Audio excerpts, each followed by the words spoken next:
mastele.tv.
Tenemos nada menos que una verdadera especialista de estos temas religiosos, Mónica Uribe. Hola, ¿cómo estás? Que nos da mucho gusto que esté con nosotros.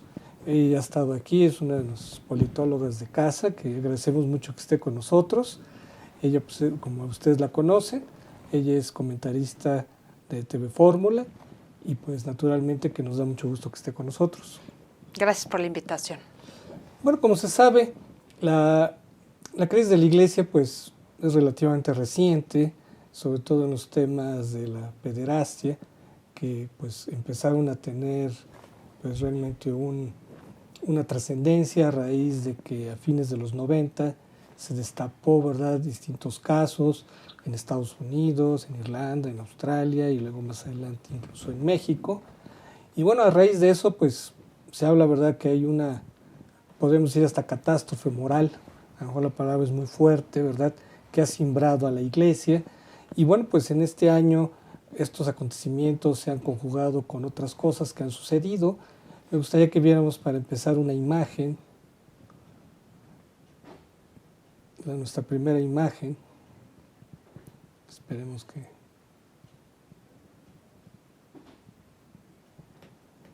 no aparece la imagen. Bueno, si no me equivoco, la primera imagen hacía referencia ya a los sucesos de este año, que pues se han marcado por las giras que ha tenido el Papa. ¿Qué nos puedes decir de estas primeras giras que ha dado el Papa y que han sido muy polémicas, Mónica? Bueno, en realidad son dos giras las auténticamente polémicas, la gira a Chile y la gira a Irlanda. La de Chile fue mediados de febrero. Y la de Irlanda fue justo en agosto, hace un mes. Y verdaderamente han sido situaciones muy fuertes porque estamos hablando de iglesias que han presentado casos espectaculares de pederastia. Mira, Aquí vemos a Marcial Maciel, que fue el paidófilo local. Exacto. Local, que bueno, hay 3 casos de pederastia y paidofilia de fundaciones latinoamericanas. Una, bueno, son los Legionarios de Cristo, y 2 movimientos. Uno en Perú, que también fue a Perú el Papa cuando fue a Chile, y otra en Chile de Fernando Karadima, que está en la cárcel. Sí, en México fue muy resonado este caso, Sobre ¿no? todo porque Marcial Maciel logró consolidar una congregación, un instituto de vida consagrada que ha tenido un impacto fuerte en la educación de las élites, no solo en México, sino también en España, en Irlanda, en Estados Unidos también y en Sudamérica. ha tenido bastante fuerza. Y bueno, lo que también tuvo Marcial Maciel, a diferencia de otras congregaciones que fueron creadas en el siglo XX, también de tipo educativo, es que sí tenía la intención explícita de la evangelización de las élites. Entonces, el impacto no solamente era en la parte religiosa, sino en la configuración de las élites políticas, sociales y económicas de diversos países. Y bueno, en España es muy claro el conflicto de los legionarios con el Opus Dei, por ejemplo. Bueno, estábamos comentando lo de las giras. Lo de Chile llamó mucho la atención porque, pues digamos, la imagen que nosotros tenemos de los papas, ¿verdad? Es que siempre se les da una acogida muy cálida, ¿no? En realidad, pese a estos... Bueno, aquí había 3 problemas claros, Pese a ¿no? estos escándalos, en general el papa se les recibía muy bien. Claro. Pero nos llama mucho la atención lo que pasó en Chile, ¿no? Bueno, primero hay que poner muy en claro y de relieve el primer punto. Obviamente, el Papa Francisco, como argentino, no iba a ser muy bien recibido en Chile. Eso ya de entrada. 2, me parece que uno de los grandes temas de este pontificado es que el Papa carece del conocimiento real de muchos temas que suceden al interior de la Iglesia. Me parece que no tiene una asesoría adecuada en términos de que le digan la verdad de lo que está sucediendo en cada país. Por ejemplo, en la visita a México se vio muy claro que le contaron una parte de la historia política de México, pero no le contaron la otra parte de la historia. Entonces sí fue el discurso en Palacio Nacional fue muy fuerte, el discurso con los obispos fue muy fuerte, ahí sí con más razón, pero aquí había un conocimiento muy claro por parte del secretario de Estado, pero en el caso de Chile no. En el caso de Chile parece, o sea, da la impresión de que solamente sucede lo mismo, ¿no? Pero aquí en Chile fue mucho más fuerte. Parece que el Papa solamente oyó la versión de los acusados, no la versión de los acusadores.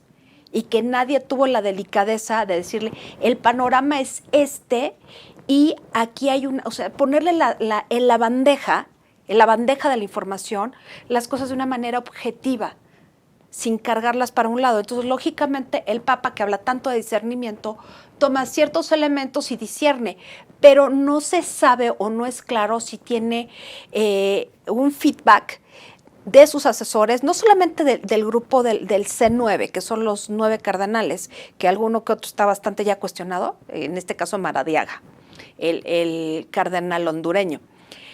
No, parece que no tiene esta información completa. Y este es el segundo aspecto. Y el tercer aspecto, es natural y lógico que el Papa defienda a la Iglesia y va a defender a los agentes pastorales porque nadie los defiende. Pero el problema en el caso chileno y en el caso de Irlanda es que defiende a agentes pastorales que se les ha comprobado delitos y delitos contra natura, cosas que la misma Iglesia verdaderamente condena, y también delitos de tipo civil y penal. Entonces no es tan fácil, así como decir, bueno, el Papa llega a Chile y lo trataron mal. Yo creo que sí hay una parte de católicos que sí lo apoyaron, sí había gente en las misas, pero tocó temas muy fuertes como la relación del Estado con los mapuches, donde los mapuches dijeron, no queremos verte. Eso de que hubiera estado el obispo Barros, que fue que fue particular, el secretario particular de Fernando Karadima, acusado de toda clase de abusos sexuales, y que dijera que no supiera y que el Papa lo protegiera, fue muy mal visto y con toda razón. Sí, se criticó mucho que él dijo que le mostraran evidencias, ¿no? Es que eso lo debió haber dicho antes, ¿no?, de llegar a Chile. Denme evidencia de todo. Porque también es cierto que hay casos que no han sido comprobados o que se han levantado infundios. Eso también es cierto, no es lo más. Pero sí se han levantado infundios en contra de sacerdotes que se les ha acusado de abuso sexual y esto no ha sucedido. En Estados Unidos ha pasado esto y también se ha visto como en algunos casos, no estoy diciendo que sea la tónica general, se ha visto que el abuso sexual puede redituar en compensaciones económicas, que es lo que ha hecho la Iglesia en Estados Unidos, es una iglesia rica, que, a ver, hay abuso o que yo saldo mi cuenta contigo con dinero, cuando en realidad no se trata de dinero, sino se trata de la devolución de la dignidad de la persona. Ese es el punto central. Sí, acaba de salir una noticia de que la iglesia de Boston va a indemnizar con más de $27 millones a 4 víctimas de abuso. Y eso ha sucedido, o sea, Los Ángeles está en bancarrota hace 10 años, la arquidiócesis de Los Ángeles, precisamente por las indemnizaciones enormes que había tenido que dar. Claro que también hay otro punto, que la iglesia da esas indemnizaciones a cambio del silencio. Bueno, pues vamos a hacer el minuto de silencio que, de acuerdo con pues este plan, ¿verdad?, que de protección civil tenemos que realizar.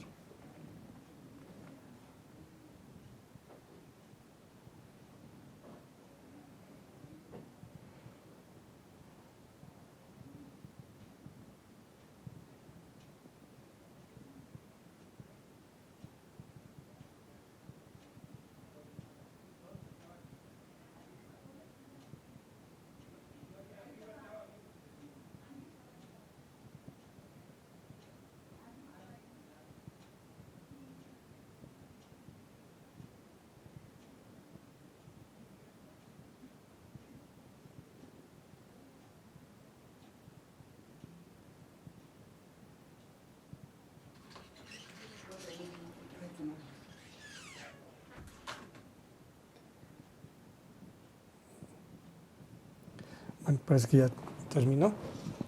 Sí, pero estabas comentando justamente que la situación de vulnerabilidad, digamos, de la iglesia se presta para que haya el chantaje. Para que haya chantaje. Sí, ¿no? Esto no ocurre siempre, pero ha sucedido. Y esa es una de las cuestiones que no se ve en los análisis. También hay gente, no es que los niños busquen, o como se le ha atribuido a Norberto Rivera, que es falso, que haya dicho que los niños buscan seducir a los sacerdotes, no es esto. Pero ya cuando ha pasado el tiempo, sí hay, entre el deseo de revancha y el deseo económico, sí se han detectado esos casos y también se han detectado casos que no son reales. Entonces, sí es válido de alguna manera que el Papa abogue por los agentes pastorales. El problema es que está bien que abogue por los casos que ya se tiene claro que no hubo tal abuso. Sí, el problema es que también hubo encubrimiento. Ese es otro de los problemas que se ven dentro de la iglesia. O sea, una de las normas claras, o más bien de los valores, ahora sí que a valores entendidos dentro de la iglesia, es que hacia la superficie nada y por abajo todo. Es decir, que aunque se queme la casa, hay que cuidar que no salga el humo, como cualquier institución o cualquier organización. Eso no cambia ni para la iglesia, ni para el ejército, ni para las cúpulas empresariales. Es lo mismo en este sentido, ¿no? O sea, siempre vas a buscar, como jefe de una institución, protegerla, tanto de las críticas externas como de las internas. Entonces, aquí se entiende muy claramente por qué en esta visión conservadora, pues sí, para callar hay que pagar, pero además hay que procurar que no salga información. Y aquí lo que está pasando es que salió la información. El simulacro. Vamos al simulacro y regresamos. Sí, nos tenemos que...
Amigos, estamos de regreso aquí en Contrapunto TV. Estábamos comentando sobre los delitos de encubrimiento y cómo se dio la gira del Papa. Pues justamente algo que contribuyó a reducir la tensión fue que después de que el Papa terminó su gira, además de que fueron víctimas chilenas a verlo, ha empezado a tomar acciones con respecto a la iglesia chilena, ¿no, Mónica? Y no solamente con respecto a la iglesia chilena, o sea, justamente después de que analizó el caso, después de que se presentaron otras pruebas, se hizo un análisis ulterior, el Papa dijo, pues tenían razón, me equivoqué. Que es la primera vez que soy un Papa decir tenían razón y me equivoqué. Claro. Y dijo, bueno, Barros va a ser apartado, pero procedió a otras cosas. O sea, sí se reunió, que era una de las principales demandas, y que no había realizado con las víctimas del abuso de Caradima. Pero además hizo otra cosa que a mí me pareció muy importante y que sale en la carta del arzobispo Viganó. Ah, bueno, eso es ya para lo de Irlanda, ¿no? Eso es lo de Irlanda, pero de Irlanda. hizo una cosa que sí tiene que ver, que fue el quitarle la calidad de cardenal al arzobispo McCarrick. Ah, bueno, eso es lo de Estados Unidos. Eso lo hizo en julio. Creo que ahí tenemos una imagen, si podemos verlo. Ahí está McCarrick. Ah, no, ese ¿sabes quién? Es McCarrick. No, es el arzobispo de Chile, es Sati. Ricardo Esati. Ese es McCarrick. Y este es McCarrick. Sí. Porque el arzobispo de Chile también ya lo destituyó. Sí. Nada menos que el arzobispo de Santiago. El arzobispo de Santiago, pues es que no estaba padre. Y no es porque ellos hayan hecho algo. Pues lo acusan de encubrimiento. Si no es encubrimiento. En cambio, a McCarrick se le acusa de haber abusado y de encubrimiento. Son dos cosas distintas. Claro. Aquí es claro que lo que está planteando el Papa es que tanto peca el que mata a la vaca como el que le agarra la pata. Esa es la lógica con la que están procediendo. Entonces, aquí, bueno, el tema de McCarrick es muy fuerte porque fue arzobispo de Washington, que no es el primado es el de Baltimore, pero es de los más importantes y jugó un papel fundamental, sobre todo para el financiamiento de las iglesias pobres, porque la Iglesia Católica en Estados Unidos mantiene a muchas iglesias pobres, entre ellas la mexicana. Entonces, lo que sucede es que McCarrick fue de los obispos más promovidos por Juan Pablo II, de hecho es el que lo hace cardenal, ya es un señor muy grande, está cercano a los 90, hace mucho que no vota, me parece que no votó en el último consistorio, en el de Francisco, pero lo que sí es que hay un tema importante. Desde hacía años se le había acusado de haber abusado de seminaristas mayores de edad. A él no se le acusa de pedofilia, sino de pederastia. Pero de una carrera de 50 años. Sí, claro. Una larga trayectoria de pero abusos, aquí el punto, que es el atenuante, que no lo fue para despojarlo de la calidad cardenalicia, es que eran mayores de edad. Pero aquí también está el tema del mobbing, que es el acoso laboral, ¿sí? La parte más fuerte del acoso laboral, ¿no? Y esta parte es donde se habla de los derechos humanos al interior de la iglesia. Es que no es que no existan, es que no se observan. O sea, los seminaristas, igual que los cadetes del colegio militar, son muy vulnerables, sumamente vulnerables, porque es como si hubieran cedido la patria potestad, y aparte están todas estas cuestiones de las perradas y ese tipo de cosas, que en el caso de los militares va para la muerte, pero en el caso de los sacerdotes muchas veces tiene que ver con el abuso sexual. Entonces, bueno, esta es la parte donde el Papa sí se ve, sí hay ya más cosas desde el año 2000, o sea, no se puede decir, Juan Pablo II pudo haber sido omiso, pero desde el año 2000 se han establecido protocolos para la protección de menores y adultos vulnerables dentro de la iglesia. Pero esto ha sido, como todo lo que pasa en la iglesia, muy lento, para lo que nosotros estamos acostumbrados. Y los tiempos de la iglesia, pues la iglesia queda muy desfasada. Pero de todos los casos que hay, realmente no son tan contemporáneos. Casi todos sucedieron antes del año 2002. Entonces, bueno, Juan Pablo II empezó, pero de una manera muy titubeante, porque realmente él ya no gobernaba. A partir del año 2000 él ya no gobierna, ya está muy enfermo, ¿sí? Y Benedicto trató de hacer una purga y tratar de retornar a ciertas prácticas litúrgicas anteriores y de ser más estricto con algunas cuestiones sacramentales. Habló de tolerancia cero incluso. Habló de tolerancia cero, pero no logra hacer nada. Y tal lo rebasó el tema, que no solamente era la cuestión de los abusos, sino la cuestión económica, que mejor renunció. O sea, ya no podía. Y bueno, llega Francisco, y Francisco llega con el apoyo de los obispos norteamericanos, y justamente estos obispos norteamericanos que pensaron que podían controlar al Papa, por muchas razones, entre ellas las económicas, se dieron cuenta que el Papa traía un discurso y una praxis completamente distinta, que no correspondía al progresismo tan satanizado, pero tampoco a la visión liberal de la religión que les gusta mucho a los obispos gringos y que en este momento están aliados con los conservadores en Europa. Y aquí es cuando ya viene lo de la carta, ¿no? Y aquí es cuando viene lo de la carta, ahí tenemos una imagen, por favor.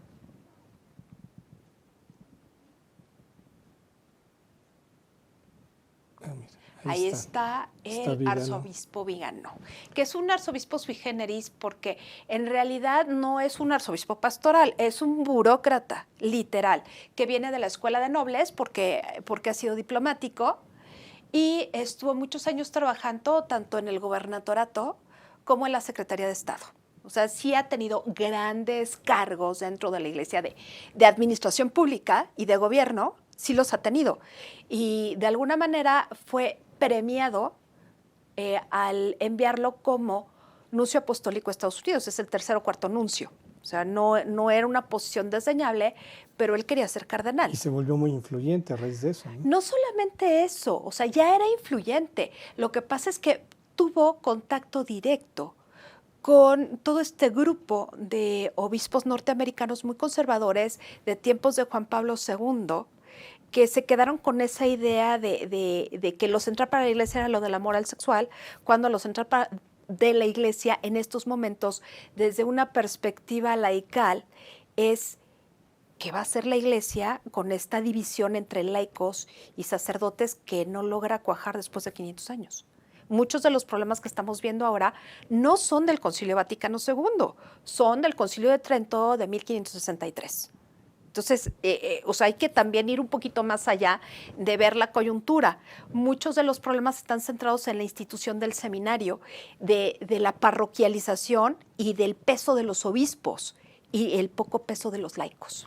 Pero a ver, platícanos de esa carta que ha sido realmente un escándalo por el momento en que se dio, ¿no? Más que nada, a ver, nadie puede creer que Vigano no hubiese podido denunciar todo esto. Él dice que denunció, pero hay inconsistencias dentro de la carta y el Papa no se ha pronunciado, se va a pronunciar en breve, o sea, no creo que pase mucho tiempo que se pronuncie, sobre lo que dice Vigano. Vigano, en síntesis, dice lo siguiente: el Papa debe renunciar porque ha sido un encubridor de pederastas. Él sabía lo de McCarrick, por ejemplo. Sabía, ¿no?, lo de McCarrick, sabía muchos otros casos más y no hizo nada al respecto. Bueno, sí, o sea, a mí me parece absurdo que diga lo de McCarrick porque le quitó la dignidad cardenalicia. O sea, y es la primera vez que se da este caso. Entonces, que haya sido omiso no me parece que lo haya sido tanto. Otra de las cosas que argumenta Vigano es que el Papa está llevando la Iglesia a quién sabe dónde en términos doctrinales.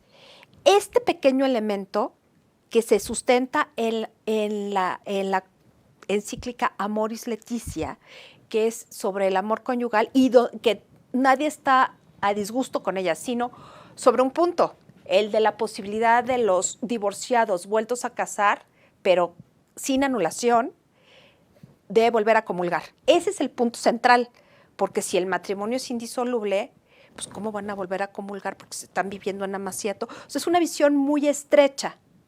Y la solución del Papa dice, pues es casuístico.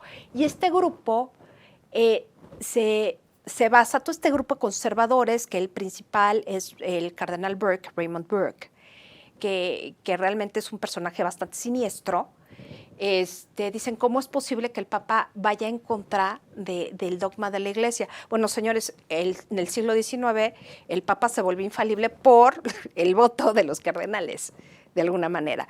Entonces, aquí tenemos un tema de discusión teológica y doctrinal que no parece central en los medios de comunicación, pero dentro del discurso eclesiástico sí que lo es. Pero pareciera que finalmente es una excusa para darle golpe al Papa, ¿no? Por supuesto que es una excusa para darle un golpe al Papa. Aprovechando que ya la renuncia de Benedicto crea el precedente de que también puede otro Papa renunciar, ¿no? Si ya renunció uno, pues que renuncie el otro, ¿por qué no puede renunciar el otro? Entonces imagínate el escenario de 3 papas vivos. O sea, es que no se ponen a pensar en esto. Benedicto renunció como un caso especial. Ahora, yo no veo que Francisco pretenda renunciar. No lo veo así, ¿eh? Sí, no, menos después de eso. Sí, porque finalmente está dando la pelea. La diferencia entre Benedicto y Francisco es que Benedicto es un intelectual que dijo, viva la paz, yo prefiero mis libros, mi gato y mi piano. Y yo ya no puedo con esto. Y Francisco es belicoso. Tan belicoso que realmente dentro de la Compañía de Jesús no era muy querido, porque cuando fue provincial de Argentina, que lo fue muy joven, sí fue muy rigorista y generó muchos enemigos. Y bueno, estuvo prácticamente exiliado. Y el que lo rescata es el cardenal Corrachino, arzobispo de Buenos Aires. Entonces, sí hay un grupo anterior a todo este grupo norteamericano de conservadores que no pueden con Jorge Mario Bergoglio. Y lo digo así con este nombre porque tenían conflictos muy fuertes con el cardenal arzobispo, unos por considerarlo demasiado rigorista y demasiado fuerte, y otros por considerarlo demasiado laxo. Digo, hay un sitio, un blog en Argentina, ahorita no recuerdo el nombre, que verdaderamente lo acusan de cosas que no se han comprobado. Por ejemplo, de haberse quedado con el dinero de un banco que tenía la sociedad de una sociedad mutualista militar de seguros, y de haber propiciado que quedara en bancarrota. Este es un caso que ponen, por ejemplo, dicen que sí, que Bergoglio fue el responsable de que el banco, no me acuerdo qué nombre, quedara en bancarrota, y por el otro lado hablan de una cierta alianza con militares que no se ha comprobado, pero sí hay gente que no lo quiere, quizá por su relación con la teología del pueblo, y los ultraconservadores argentinos lo ven prácticamente como el anticristo. Pero se da la paradoja de que el Papa no va a Argentina. Y se da la paradoja que no va a Argentina por varias razones. Una lo dijo desde el principio, yo no voy a ir a Argentina porque tengo que ser ciudadano del mundo. O sea, el Papa tiene que atender a todo el mundo, y Argentina, pues sí, soy argentino, mi amor está con Argentina, pero no puedo darle ese privilegio a Argentina frente al mundo. Entonces eso era muy claro, o sea, no es sorpresa. Pero yo creo que Bergoglio de alguna manera sí tenía un grupo, como todo mundo, ¿no? Un grupo de detractores. Te digo que había un grupo conservador, pero había un grupo mucho más progresista que tampoco lo podía ver. ¿Por qué? Porque el Papa no es teología de la liberación. El Papa es teología del pueblo. Lo acusaban de encubrir crímenes de la dictadura, ¿no? De la dictadura que no se le ha comprobado. Y sí sacó gente. Lo que se ha comprobado es que sacó gente de Argentina que podía haber sido, ser sujeta de las atrocidades de los gorilatos, ¿no? De la dictadura militar. Eso sí se sabe. Entonces, yo creo que hay muchas visiones sobre el Papa que están aflorando ahorita, que ya pasando el encanto de los 2 primeros años, en donde tuvo una luna de miel enorme con los medios, ahorita están saliendo todas estas filias y fobias, que en este escenario es muy fuerte, porque el Papa ha tratado de bregar en contra de los usos y costumbres de la curia romana, que son bastante corruptos y son bastante fuertes. Amigos, vamos a hacer una pausa y regresamos.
Para mí el baile es como una terapia.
Para cuando sudamos la camiseta.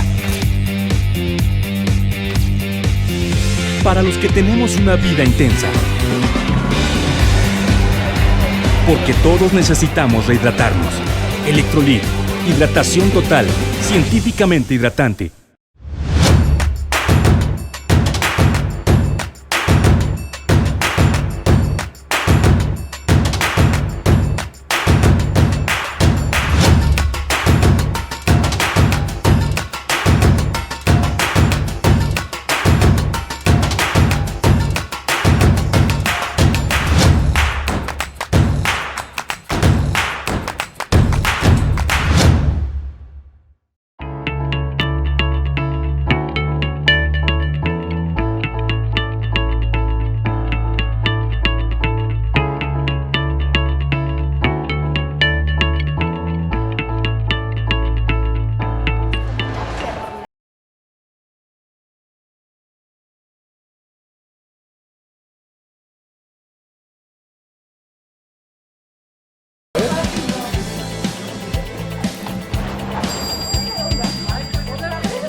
Aztele.tv.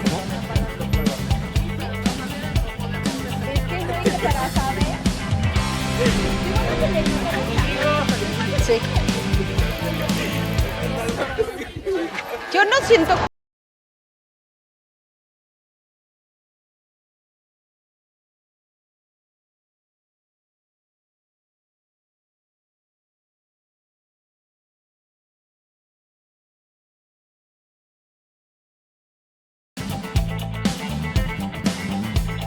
Aztele.tv.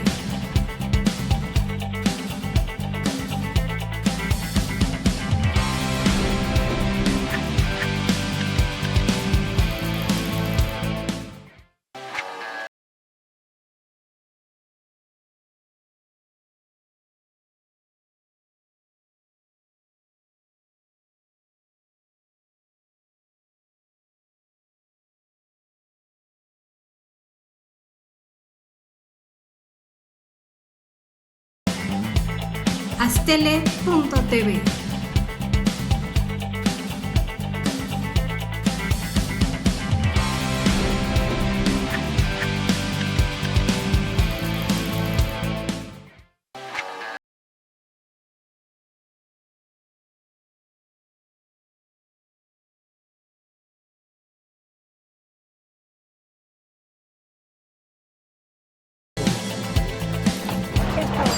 Sí es probable porque, pero no son casos, son muy antiguos. Aztele.tv.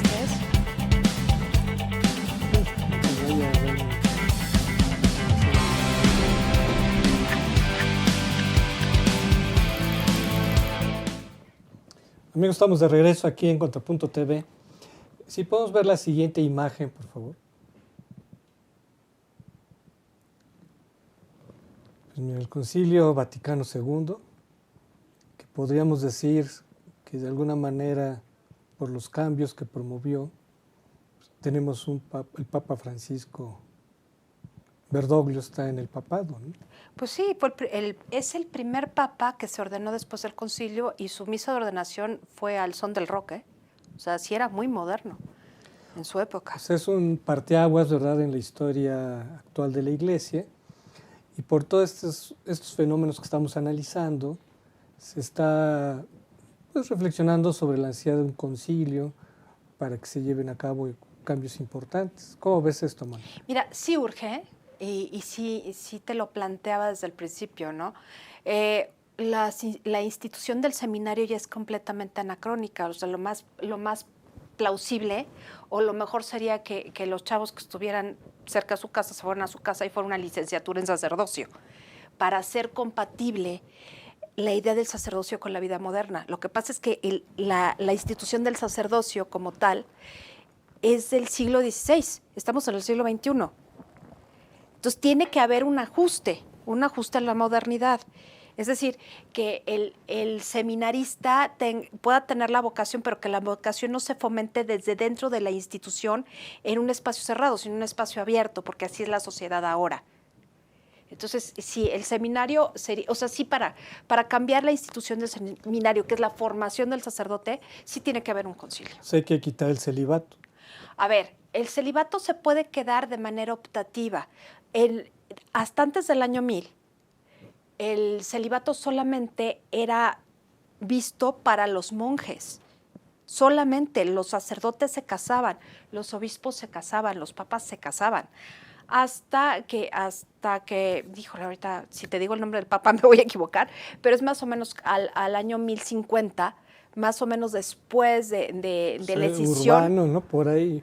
Híjole, por ahí estaba Urbano, ¿no? Pudo haber sido Bonifacio Nicolás Urbano, ¿sabes? Después de la escisión del catolicismo oriental y el occidental, que es el año 1054, viene esta monacalización de la Iglesia Católica Romana, en donde se busca que los sacerdotes no tengan familia, que vivan solamente para la Iglesia, no solamente por una cuestión económica, sino por una cuestión de atención, y porque las mujeres de los obispos, las mujeres de los párrocos, siempre metían la cuchara. O sea, yo creo que de ahí viene lo de mujeres juntas ni difuntas, ¿no? Entonces, esta monacalización duró al menos 5 siglos como muy inestable hasta el Concilio de Trento. Y es a partir del Concilio de Trento cuando el celibato se impuso en toda la Iglesia. ¿Y no será también por la competencia que ejerzan las otras iglesias, donde los pastores pueden tener su pareja? Tú ves el número de los pastores que se están registrando comparativamente al de sacerdotes, pues es mucho mayor. Los Pero también tienes un movimiento, por ejemplo, el movimiento de los anglocatólicos, que se están regresando a la Iglesia Católica, que es el famoso ordinariato de Walsingham. Muchos pastores anglicanos, que son sacerdotes anglicanos, casados, están yendo a la Iglesia Católica. O sea, sí vemos el movimiento al revés también. Ahora, no es tanto la competencia, porque en ese sentido los grupos cristianos son sumamente compartimentados, son unicelulares prácticamente.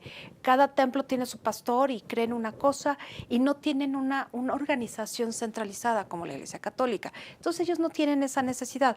Ahora, la tradición protestante, dentro de la tradición protestante luterana, presbiteriana, calvinista, o sea, que son distintas al anglicanismo, que es un intermedio, los sacerdotes sí se casaban, pero también podían no casarse, ¿eh? O sea, el celibato tendría que ser opcional. Eso yo creo que sí lo trae en mente el Papa, porque aparte no es dogma de fe, es algo que se puede discutir perfectamente en un concilio, pero le tienen mucho miedo. Sí, porque se dice que por ese tipo ¿De abusos? No, digamos por lo del celibato, que se atribuye un poco, que hay una relación de causalidad. No es necesaria la cuestión del celibato, sino se puede ser célibe y no necesariamente homosexual. O sea, sí hay diferencias. El problema está en la homosexualidad, que se ha enquistado, y no porque esté mal o bien ser homosexual, sino por la connotación del abuso, porque también se puede ser homosexual y no cometer abuso. ¿Me explicó? Entonces, yo creo que es una cuestión de perversión porque puede ser un sacerdote que le gusten las mujeres y que haya abusado de mujeres, que eso sería una relación normal desde el punto de vista de la Iglesia, ¿no? O un sacerdote que haya abusado de niños, bueno, eso ya no es tan normal desde el punto de vista de la iglesia. ¿Sí me explicó? Entonces, yo creo que el problema está más centrado, más que en el celibato, en la institución del seminario. ¿Por qué? Porque la formación es de puros hombres solos, donde se puede prestar a una serie de cosas y a la reproducción de las anormalidades. Y me refiero no a la homosexualidad como tal, sino a la reproducción del abuso. Y esto pasa en los grupos institucionales cerrados. Sí, porque se decía que, bueno, si en la formación sacerdotal hay iglesias donde hay más apertura, entonces pues, la gente se pueden ir más a las iglesias cristianas que a la iglesia católica, ¿no? Sí Si y no. Si está el Sí y celibato no, como una gran restricción. Sí y no, porque algunas personas que se han mudado de creencia, o mudado de religión, o de denominación sería lo correcto, lo hacen no por el celibato, por ese tipo de cosas, sino porque no creen o porque no entienden, porque también uno de los grandes problemas de la Iglesia Católica es su falta de educación a los fieles. Los fieles católicos en general son muy ignorantes de su propia fe.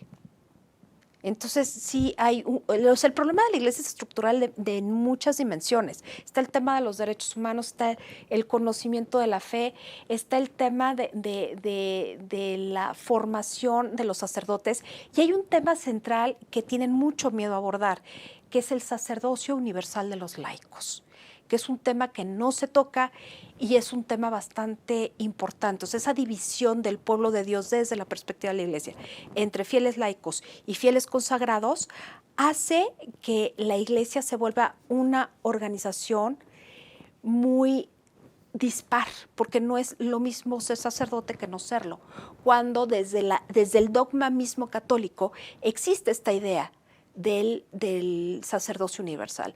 Tú, yo, cualquiera que sea bautizado dentro de la Iglesia Católica tendría que ser sacerdote de la misma, en diferente grado y con diferente misión. Pero el carácter sacerdotal de los laicos no es algo que le interesa a la jerarquía estimular. Y tendría que ser tiempo de que lo estimule para que la Iglesia siga subsistiendo. Si no, no entiendo cómo podría subsistir. Sí, porque las otras iglesias pues sí promueven más ese tipo de... Más la participación, pero no se fincan en términos de autoridad. ¿Sí me explicó? La Iglesia Católica tiene tradición y dogma. Y esta tradición y este dogma la hacen completamente diferente al resto de las iglesias. Hombre, la ortodoxa y la anglicana comparten más o menos lo mismo, incluso la luterana, porque son catolicismos no romanos. Pero aquí estas iglesias de las que estamos hablando, que ya son denominacionales, estos cristianos, no tienen el tema de la tradición, ni siquiera el tema de dogma. Ya es una cuestión muy amorfa que no les permite ser una institución como es la Iglesia Católica. Pero como son más... Se puede adaptar más a la vida moderna en algunas cosas. Yo los veo más flexibles, más horizontales. Sí, porque son muy pocos. Pero han ido creciendo. Han ido creciendo, pero no es una iglesia, son muchas iglesias. Sí, claro. Entonces, está fragmentado, digamos. Esa fragmentación no les da una identidad, porque de iglesia a iglesia hay variación incluso en el dogma y la forma misma de ver la religión. O sea, no es una institución jerárquica, piramidal, pero una institución estable como la ha sido la Iglesia Católica, porque depende del pastor lo que se cree y lo que se hace. Entonces, esto sí es muy fragmentado, es como si fuera cada familia. ¿Qué otros cambios se buscarían para la iglesia si se hiciera un concilio? Mira, el papel de la parroquia se tendría que repensar. El papel de los laicos es el papel de los laicos lo que realmente es el fondo de un nuevo concilio. Y también el papel de los obispos, en términos de que los obispos, si se supone que deben ser pastores, están actuando como gobernadores. No tienen un contacto directo con la grey, no tienen un contacto directo con el presbiterio, con los sacerdotes, con la vida consagrada mucho menos. Entonces, el papel del obispo debe cambiar, porque es el representante territorial de un dogma, de una fe, de una liturgia, de una tradición, y no está cumpliendo con el papel de transmitir estos valores y transmitir este conocimiento.